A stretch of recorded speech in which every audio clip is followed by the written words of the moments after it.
Hello,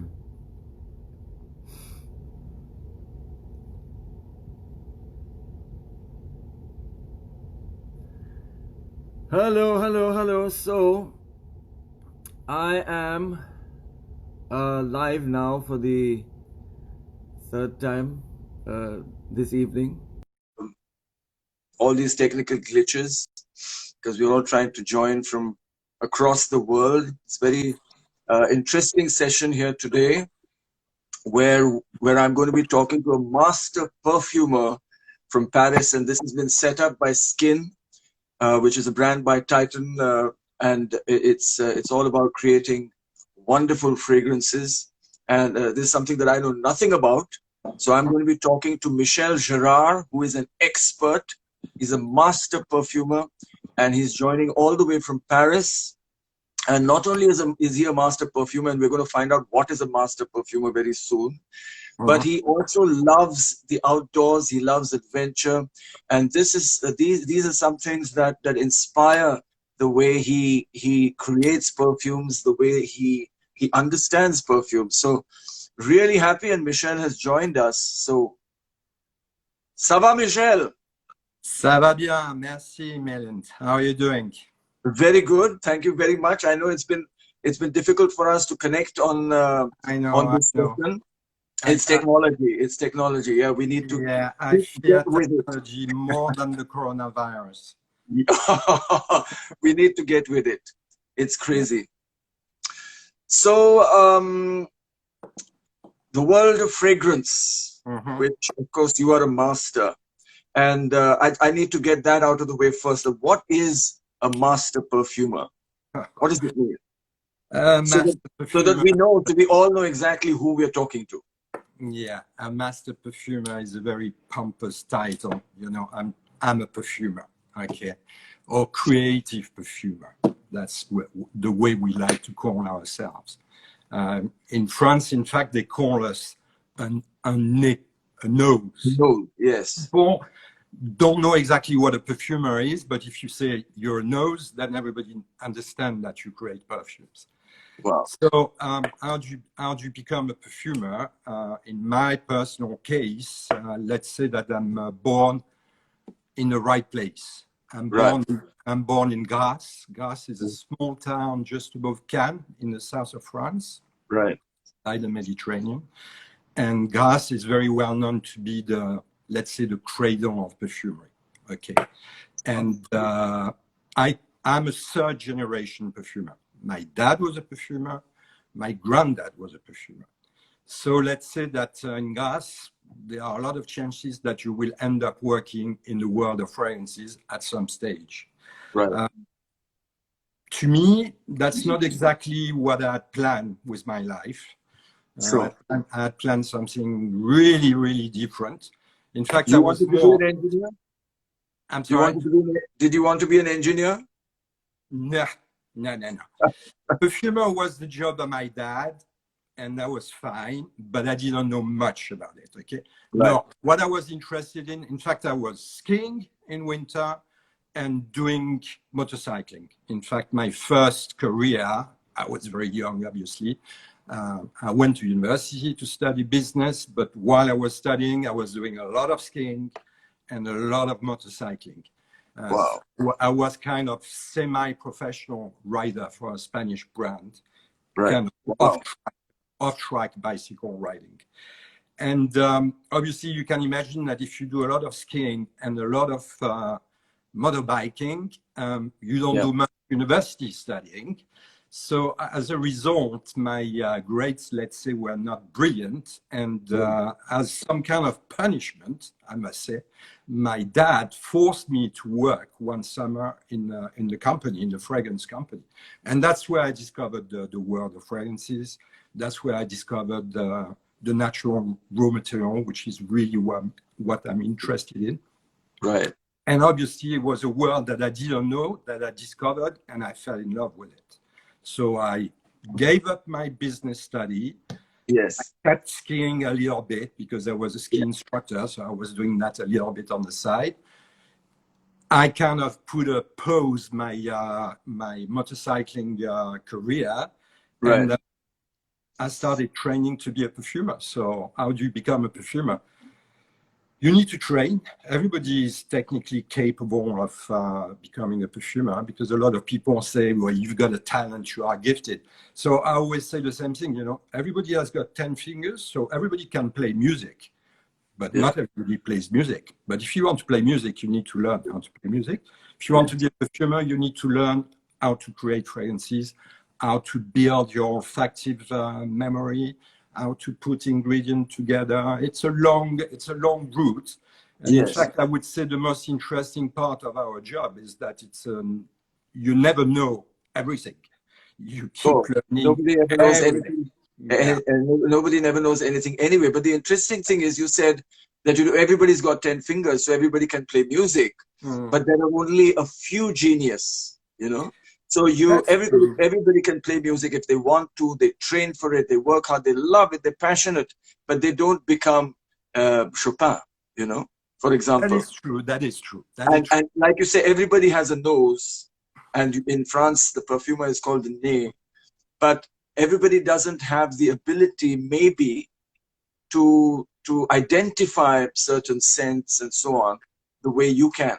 So my question is this, that how much of it is training and how much of it is the special nose that you have? It's a really difficult question to answer, okay? The only thing I can say that you need to train, you need to learn, you need to work hard in order to create beautiful smells. Now, it's not only your nose you use, okay? Your nose is the tool, but obviously, because you are creating, you are using your brain, you are using your inspiration. So you need to be someone open in order to be inspired. Lots of things can inspire you, you know. I mean, I love nature. I love nature. And nature to me is at the center of my job. So it's my main source of inspiration. But you can be inspired by a lot of other things. Music, movies. I love to cook. I love to cook Indian. I love to cook Indian. Wow. Because to me, Indian cooking, like Thai food, is like if I was creating a fragrance. You know, there's so much.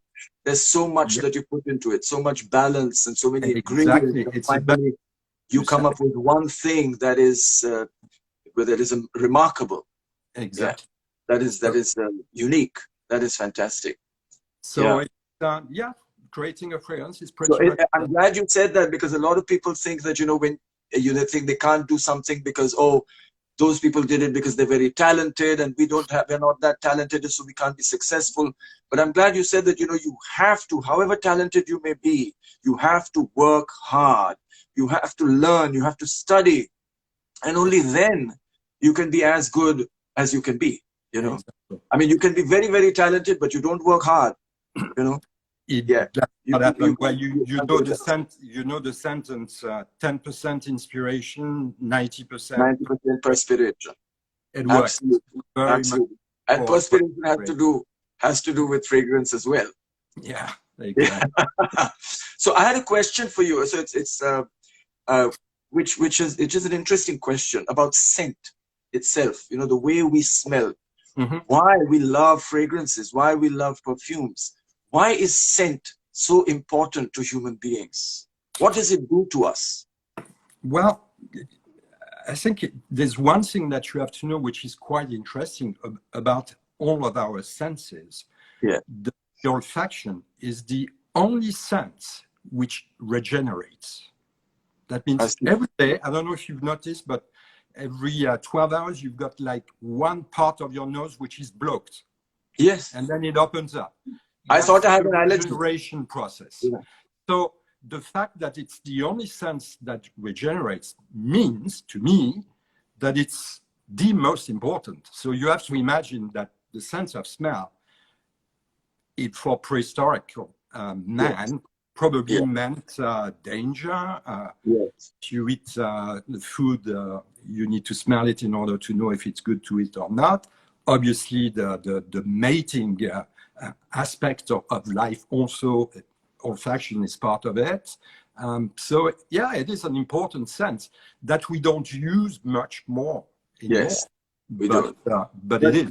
But it obviously affects us a lot, because You know, otherwise we wouldn't be constantly noticing it as well. Like I have favorite scents in nature.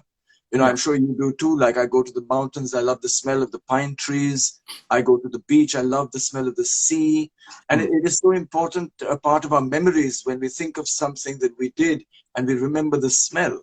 You know, the smell of, which is my favorite smell, is the smell of fresh rain, you know, which of course they tell us is, it comes from the bacteria in the mud. And, you know, once the rain falls on the bacteria, they begin to grow or, you know, replicate or something. And that is the smell that we get. And it's so beautiful, you know. So all of us have that kind of thing. And you say that you are also inspired by the outdoors and by biking, which means going very fast. And I'm sure that affects the way you feel. So how was biking to you? Because you are so passionate about it, and maybe even skiing.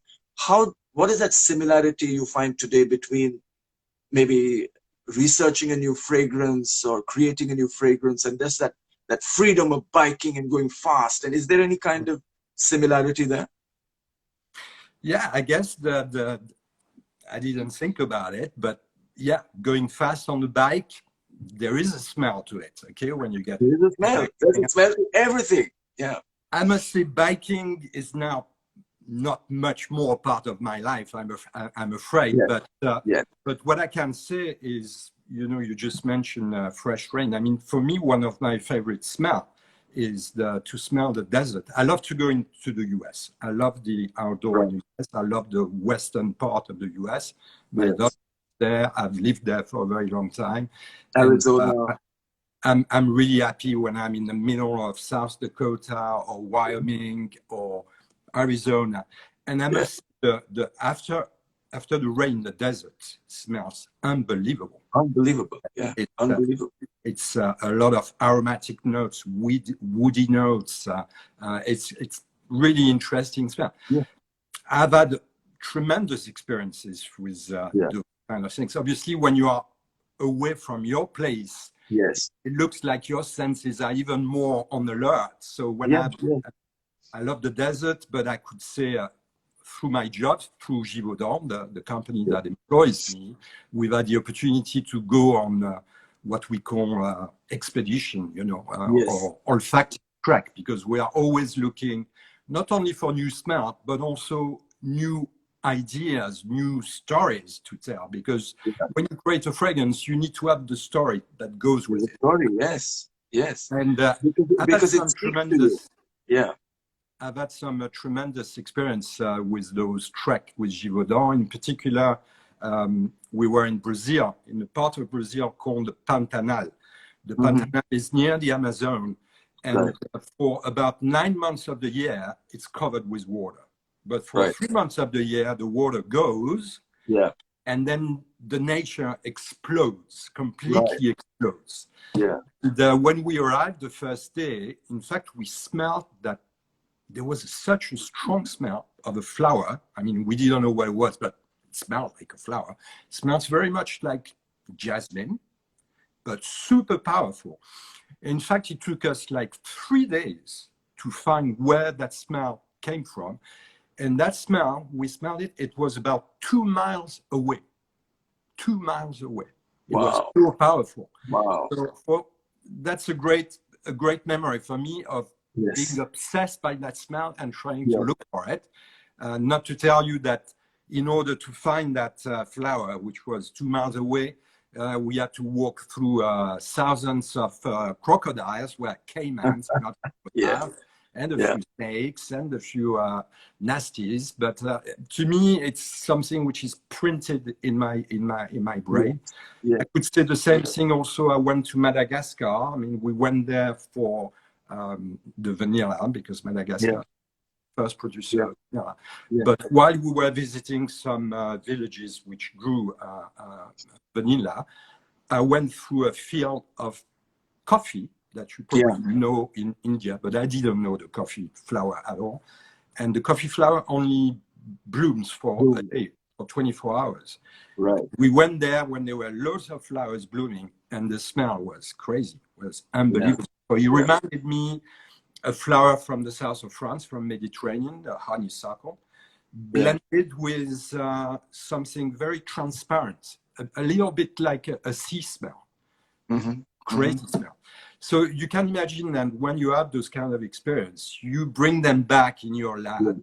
Yes. Those are ideas, experience, stories to tell, and it's a great trigger for creativity. A great trigger.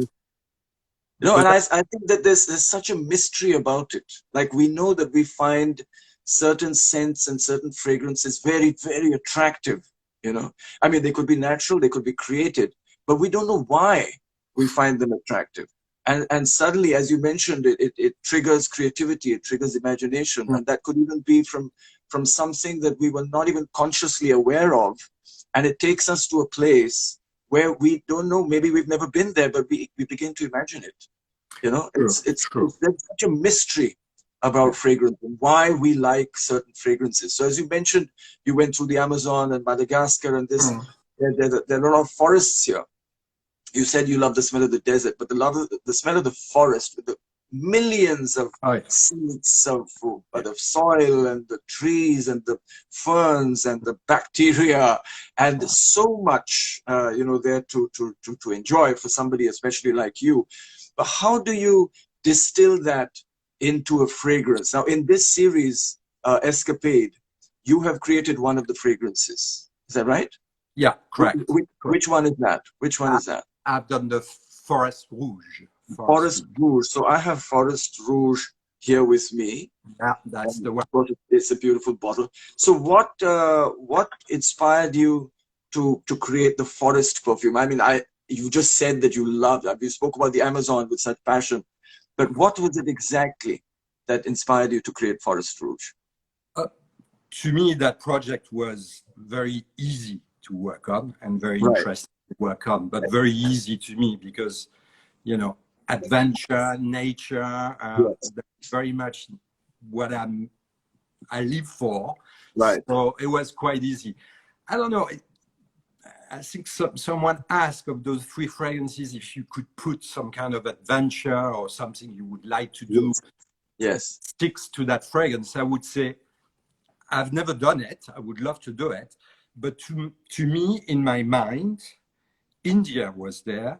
And India to me is cooking, as I said. It's spices. It's also, yes. So to me, the cooking, then people will be like, no, it's not only cooking, it's everything. But it's a lot. Indian food is incredible, incredibly complex. Yes. I love that. I love that food. Yeah. So you've got, we have also 2 other perfumes here from Skinn Escapade. One is called Mediterranean Grove and one is called Country Road. Country Road, yeah.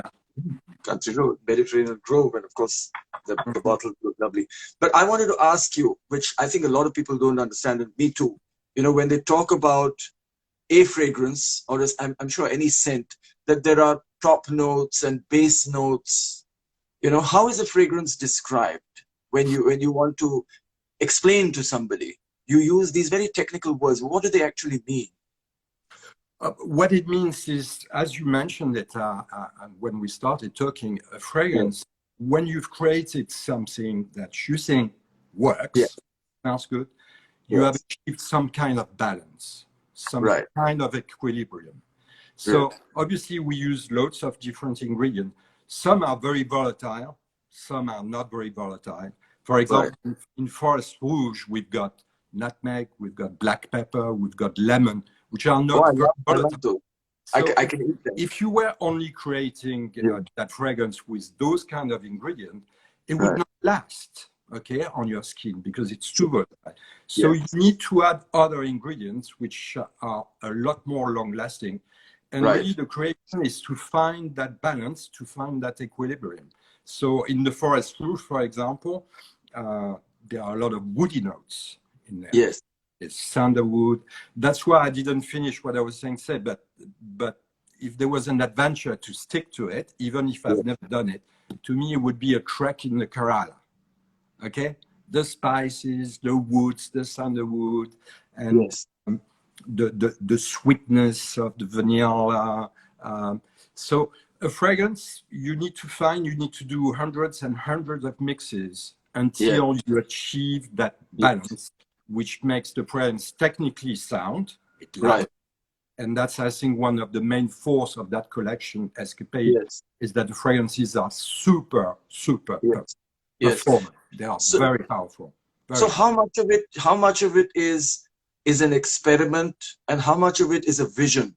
Do you have in your mind some feeling that it should make me feel like this, and then you keep putting things and saying, am I getting that feeling? Or is it a particular scent itself? Is it a particular smell, or is it a feeling? How would you define it? It goes in different phases. The first phase is purely, your inspiration has triggered idea. So you put them together, you smell it, you like it, you don't like it, you don't like it, you start something else. But when you have achieved an idea that you think is interesting, then you do a lot of mixes to obtain that balance. And to your question, when I write down a mix, in my brain, I know what I want to do. But what I can tell you is, out of 10 mixes, let's say that 5 or 6 of them is not at all what I was trying to achieve. Probably 3 of them, it's more or less what I wanted to achieve. And 1 of them is a lot more and a lot better than what I wanted to achieve. So a fragrance is never finished, because every 10 new mixes you will do, there will always be 1 or less than 1, sometimes more, 1 out of 100 more than out of 10, which makes it better. So you keep on working on it. Is it more freshness? Is it more long lastingness? Is it more power? More, you see, a fragrance is a balance, but at the same time, if you want to have character, you need to be a little bit unbalanced. There's an image I like very much, is the Japanese, the painters who use ink, they do perfect picture. And when it's over, they take their brush and they do poof, they do like a stain on it. And you know why? Because if it was 100% perfect, it's that imperfection which makes it look even more perfect. So in fragrance, it's a little bit the same thing. You need to find the idea, you need to find the balance, you need to find the technical soundness, but then you need to find a little bit of craziness to make it memorable, to make it different. And so sometimes it can take hundreds, sometimes it can take thousands of mixes to get there. But, So how much time did you take to create Forest Rouge? We worked quite a bit on that fragrance, on the 3 fragrances on the collection. We met several times with the people from Titan, and we worked also as nowadays, we collaborate a lot. So out of Paris, we also asked some Indian perfumers to participate. It was quite interesting, but it took us some time. I can't remember now exactly, but it took us over a year to actually create that fragrance. Wow. So I'm smelling Forest Rouge. I've not used a lot of fragrances in my life. Very, very few, sometimes. And I love nature. I trek a lot. I run outdoors on the highways, many hundreds of kilometers. And of course, smell is a great part of my life. But I've never really gone for created fragrances. It's always been, like you mentioned, you go to the Amazon and suddenly you smell this flower and it's so beautiful. And you go down the road and you smell something else. And it's part of that experience of running, or it's part of the experience. It adds to the experience. So fragrance really adds to an experience and in creating a memory, So how do you choose a fragrance for yourself? I've never done that. I've always experimented. Like I said, I love the smell of wet earth, after the first rain. And in India, sometimes you get a lot of these very simple fragrances, in oil. Attar. I don't know if you know. I'm sure you do. Right? Which one, sorry? It's attar. It's oil-based the perfumes from ancient times, and frankincense and myrrh, and all those, right? And sometimes you find it in the bazaars, and you put it on and you smell it, and they have a certain, again, a certain feeling to it. But how do you know what suits you? Something might smell good to you, but I've been told that when you put it on, it changes according to your personality. How does that happen? And how do you know which one is going to be good? I think you can like something, but I would say the best way of checking out if that fragrance suits you or not, it's the other people who are going to tell you, not yourself. Okay. Right. So if you get positive comments, great. If you get no comments at all, you have to worry a little bit that probably it's not the right scent for you. But that's why I say, how do I choose a fragrance? Well, I would say the best way of choosing a fragrance is don't choose it on your own. Take your girlfriend or boyfriend with you and choose it, the two together, because a fragrance is something you share.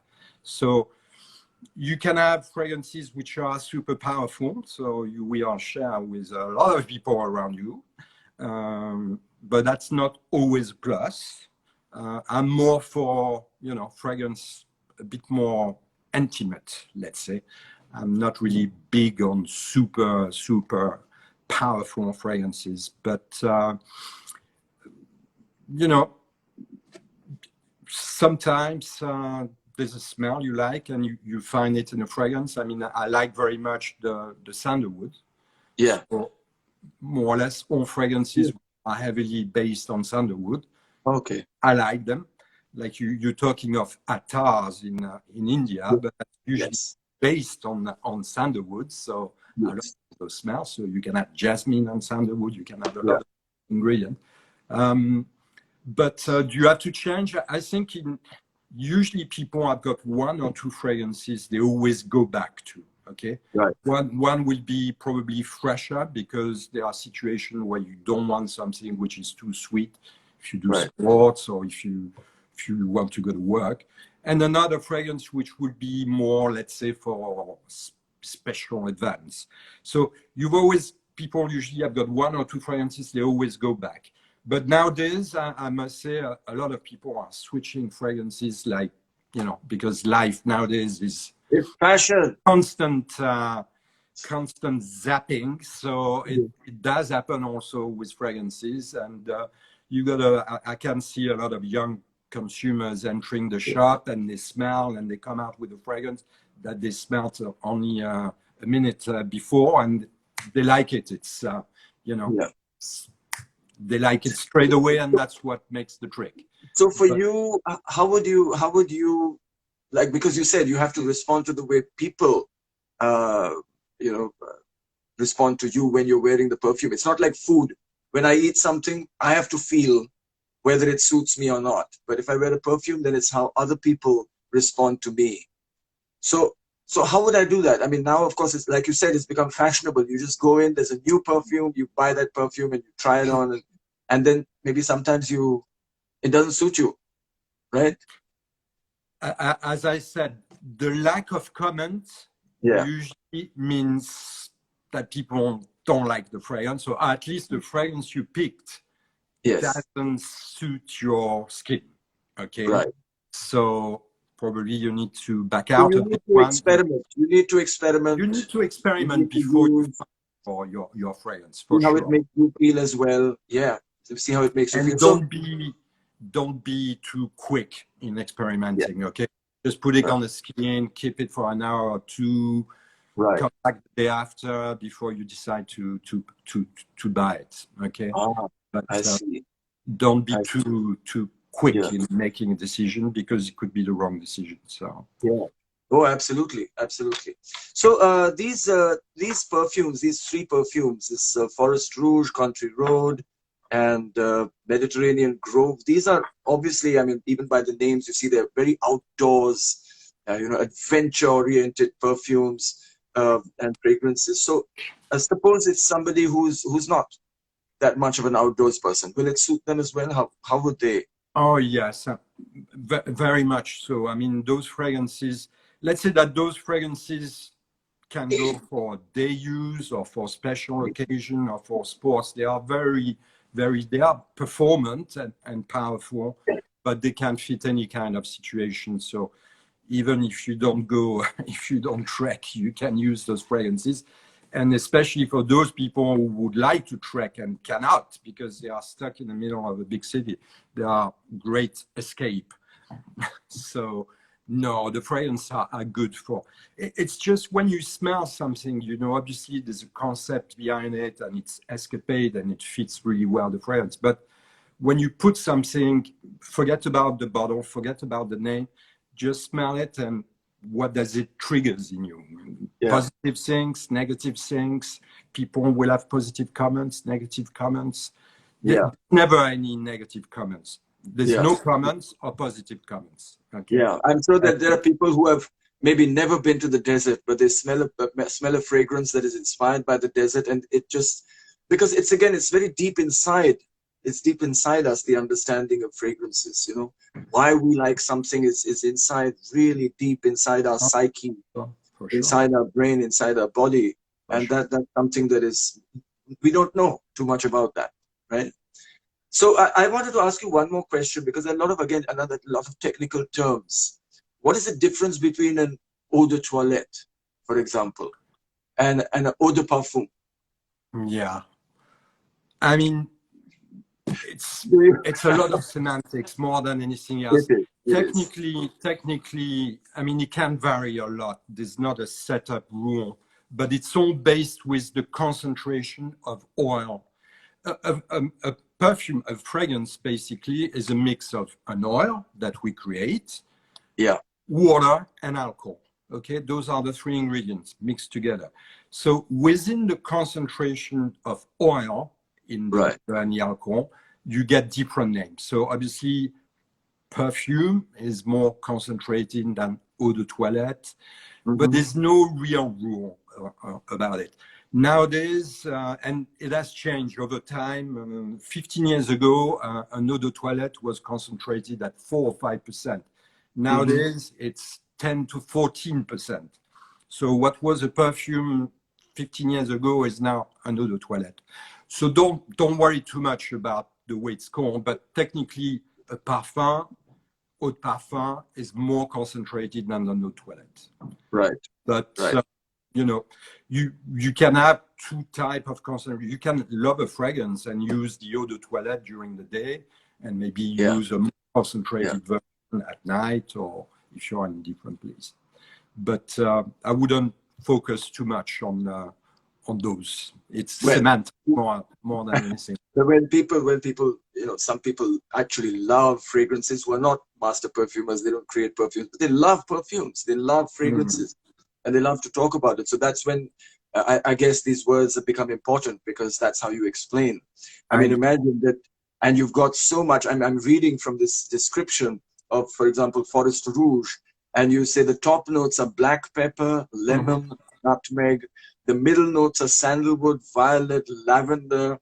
The base notes are vanilla, amber, suede leather, accord, and smoky woods. Exactly. That is amazing. Well, I mean, there's a lot of imagination, inspiration, story, imagination. That's the way you describe fragrance. I mean, you know, the art of fragrance is one of the few arts which really hasn't got its own vocab. Okay, so we take words from the painter, from the musician. We talk of green notes, of blue notes, of red notes. We use the fashion, the texture, also to talk about fragrance. So when you need to describe, it's not that easy to do. But it's often, for example, in Forest Rouge, there's a leather part of it. And the leather, that's just to show you how nature can actually trigger ideas. The birch tree, okay, at springtime, it produces some kind of sap. And the sap, which smells very much a little bit like sea air, funnily enough. Okay, so we use that, but in fact, in order to extract the smell of that sap, we actually burn it. And by burning it and then extracting it, we obtain a smell which is very much like the smell of a leather.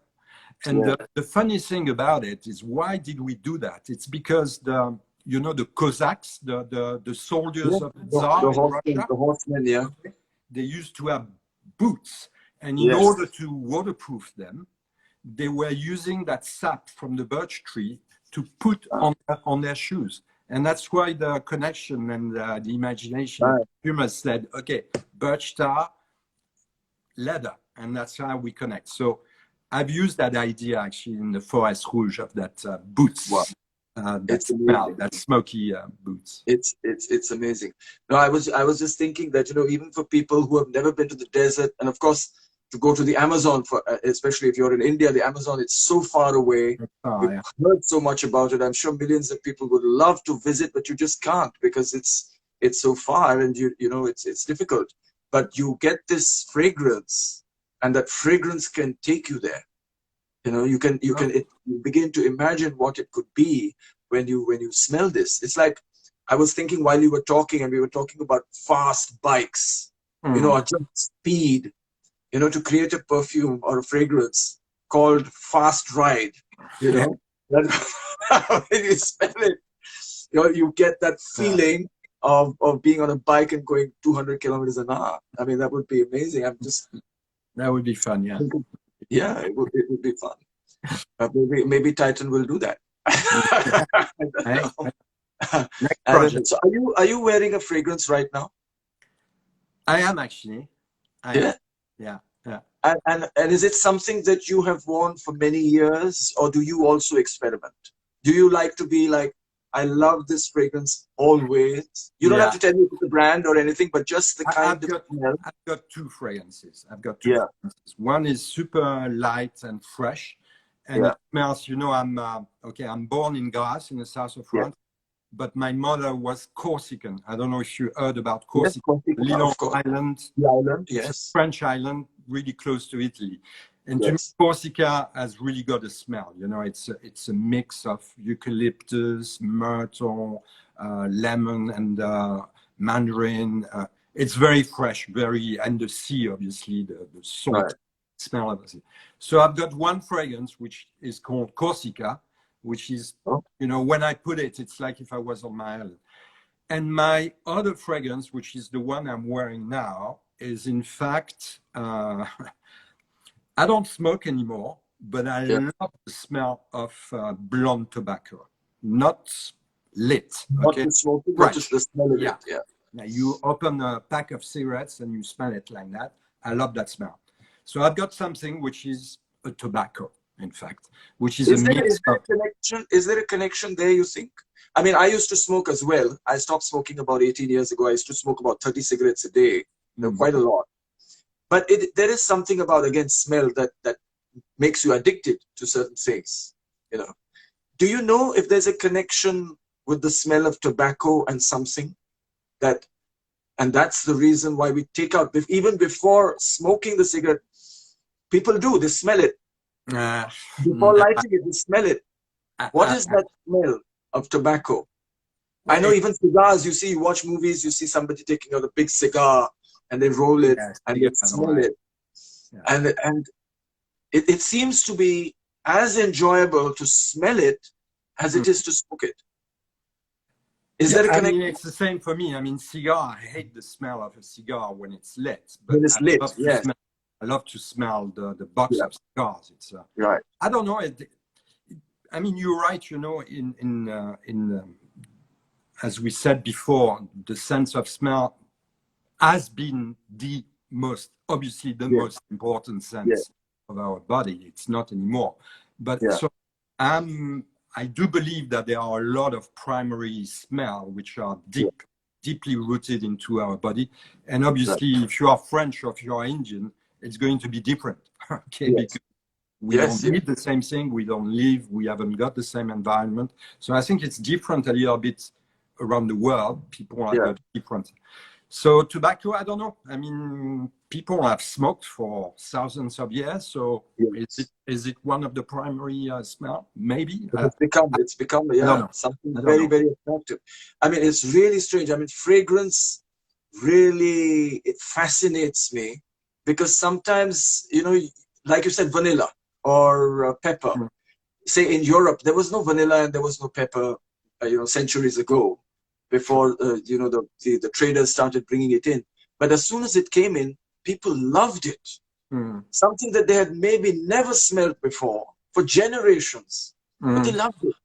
It's amazing. So where maybe it just comes from the fact that we all came out of Africa and we were one tribe, and we remember what it was maybe 1 million years ago, and even that memory of that fragrance is still inside us. Well, you have to remember that the spices in particular, as you said, are indigenous of India and not of France or Europe. But spices were brought in order to protect the food, to help keep the food. So obviously it is food, so it's primary. So that's why spices are also deeply rooted in our brain, but not as long as an Indian person or Japanese person, because those plants are indigenous over there, and you've used them a lot longer than us. And that's why your cooking, you use spices in India in a way to. When we're talking of that balance in a fragrance, it's the same with Indian food. You know, you've got very fresh spices, then you've got heavier spices like the clove, for example, which is not very volatile. It's more at the bottom. It's all this mixed together that creates that balance and that smell, and that the recipe are fabulous. Oh, absolutely, absolutely. One more question I had, which is a little bit technical. Some people. You know, some people get a headache when they smell a fragrance. Is it to do with the quality of the ingredients, or what is it? Sometimes you know, you smell something and it just hits you. Mostly you love it because it's been created like that. People have to love this. But sometimes, what is it because of? What could it be?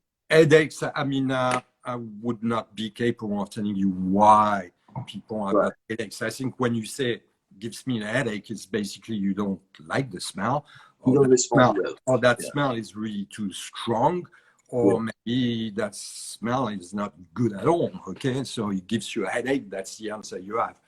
Now, that's why I said, you know, a fragrance, it's something you share. You wear it yourself.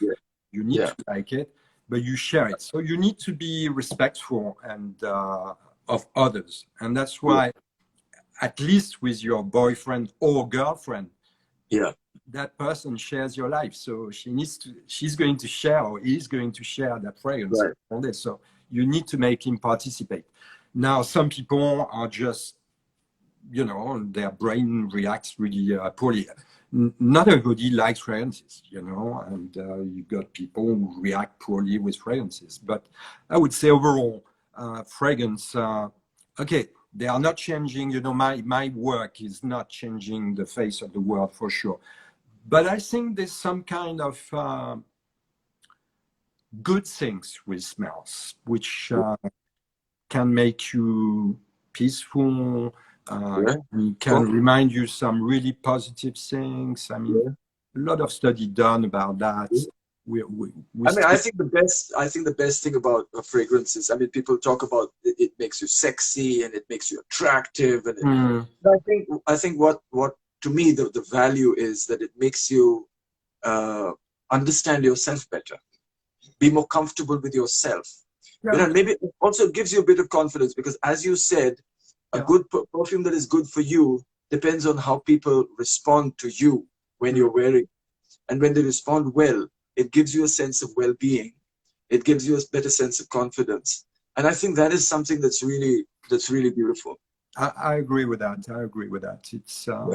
It's not just an accessory. It does bring confidence. It's for women. I remember being in a group where women were talking about why they were using fragrances. And in France, you know, everybody wears fragrance.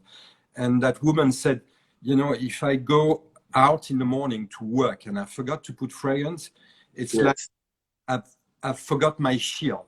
You know, it's like a shield for her. It was something that she needed to protect her.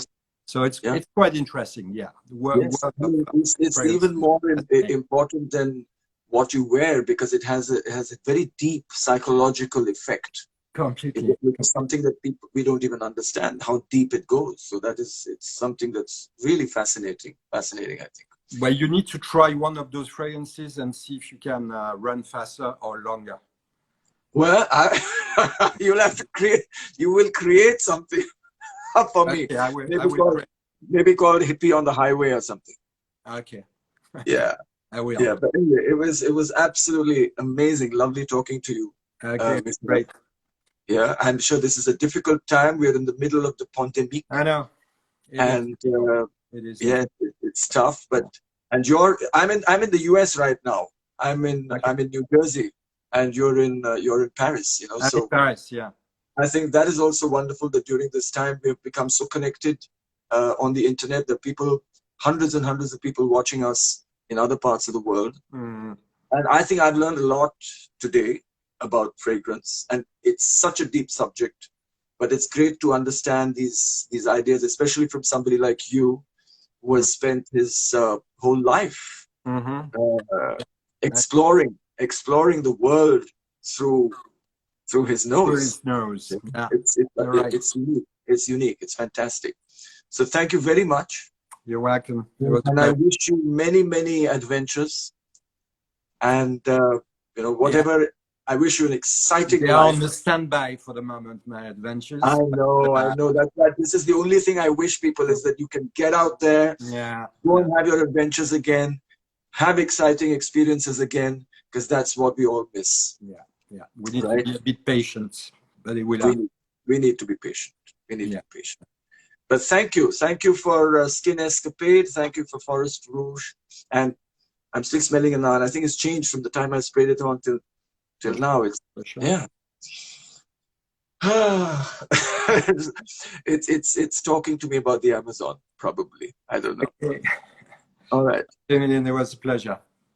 It was a pleasure, Michel, and hopefully we meet soon. Au revoir. Au revoir. Au revoir, Michel. Au revoir, à bientôt. Ok, à bientôt.